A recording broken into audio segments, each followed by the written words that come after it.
Isang panalo na lang ang kailangan ng Ateneo Lady Eagles para mapanatili ang UAP Women's Volleyball title sa katipunan.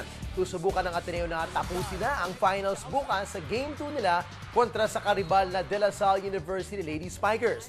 Nanalo ang Ateneo sa Game 1 at mataas ang kumpiyansa ng mga Lady Eagles na kaya nilang ulitin ito.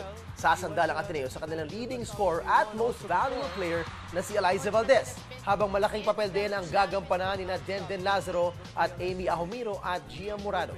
Samantala, bukod sa leading scorer nila na si Aragalang, posibleng hindi nila na makalaro sa Game 2 si Camille Cruz ng Lasal matapos ma-injured din ang tuhod nito bago matapos ang Game 1. Hindi magiging madali para sa Lady Spikers ang finals dahil bukod sa kulang sila sa players, kailangan rin nilang lampasan ang tries-to-beat advantage ng Ateneo.